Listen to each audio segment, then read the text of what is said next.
रात्रीचा काळोख, पावसाची रिमझिम आणि एका किल्ल्यावर फक्त काही मावळे उभे होते.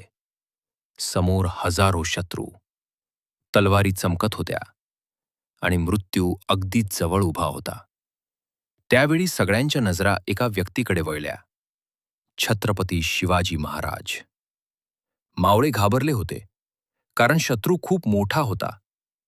पण शिवराय शांत होते. ते म्हणाले, लक्षात ठेवा, युद्ध तलवारीने नाही, हिम्मतीने जिंकले जाते. आणि मग फक्त 300 मावळ्यांनी हजारो शत्रूंवर हल्ला केला. रात्रभर लढाई चालली. पाऊस पडत होता, रक्त वाहत होतं, पण कोणाच्याही हातातून भगवा खाली पडला नाही. सकाळ झाली आणि शत्रू मागे हटला. त्या दिवशी जगाला समजलं, संख्या मोठी असली म्हणजे विजय ठरत नाही. जिद्द मोठी असली की इतिहास घडतो.